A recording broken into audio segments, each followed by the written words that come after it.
ప్రధాని, ముఖ్యమంత్రులు, కేంద్ర మంత్రులు జైల్లో ఉంటే పదవి నుంచి తొలగించే బిల్లుకు తాత్కాలిక విరామం పడింది.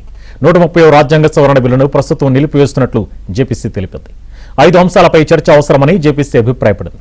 ఇక పార్లమెంట్ సమావేశాల నేపథ్యంలో అధికార ప్రతిపక్షాలు వ్యూహాలకు పదును పెడుతున్నాయి.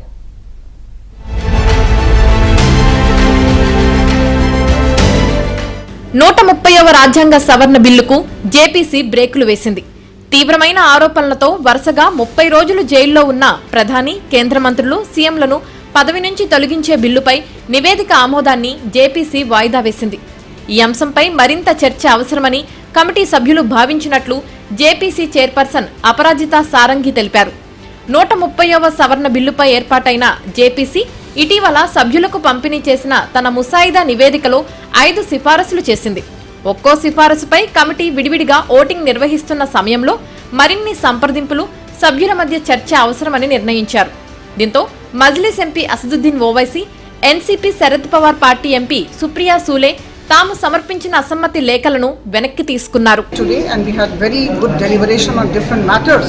There were 5 recommendations, as you know, that had been placed before all of us. But when we started talking about the recommendations, the entire committee, the Joint Parliamentary Committee, unanimously felt that we needed more deliberations. We needed consultation with more stakeholders. So it was unanimously decided to keep the draft report pending. We would have more people on board, we will have more thoughts on board, and then we will take it. Parliament వర్షాకాల సమావేశాలు ఈ నెల 20 నుంచి ప్రారంభం కానున్నాయి.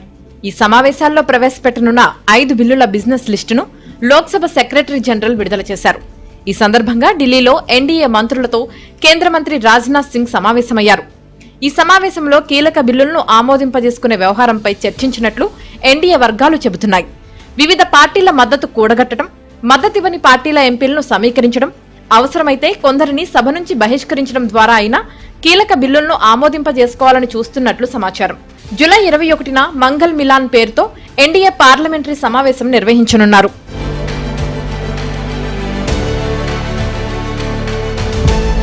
DMK ఎంపీలతో మాజీ ముఖ్యమంత్రి Stalin virtual గా సమావేశమయ్యారు. ఈ పార్లమెంట్ సమావేశాల్లో కేంద్ర ప్రభుత్వం డీలిమిటేషన్ బిల్లును తీసుకువస్తే డీఎంకే సొంత నిర్ణయం తీసుకోనున్నట్లు సమాచారం. డీలిమిటేషన్ బిల్లుపై కాంగ్రెస్ తో సంప్రదింపులు జరపకుండానే ముందుకు వెళ్లాలని స్టాలిన్ నిర్ణయం తీసుకున్నట్లు డీఎంకే వర్గాలు చెబుతున్నాయి.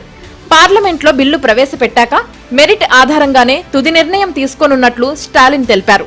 దక్షిణాది రాష్ట్రాల సీట్ల నిష్పత్తి మారకుండా ఉంచాలనే ప్రతిపాదనలపై తగ్గేది లేదంటూ డీఎంకే అధినేత స్టాలిన్ స్పష్టం చేశారు.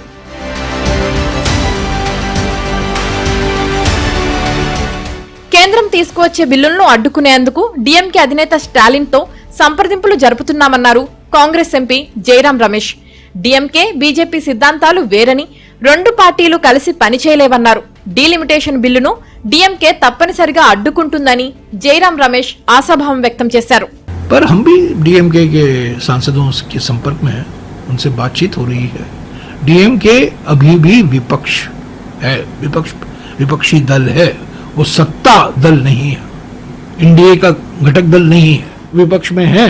ऐसा नहीं है. मैंने अभी स्टैलिन जी का बयान भी मैंने पढ़ा है.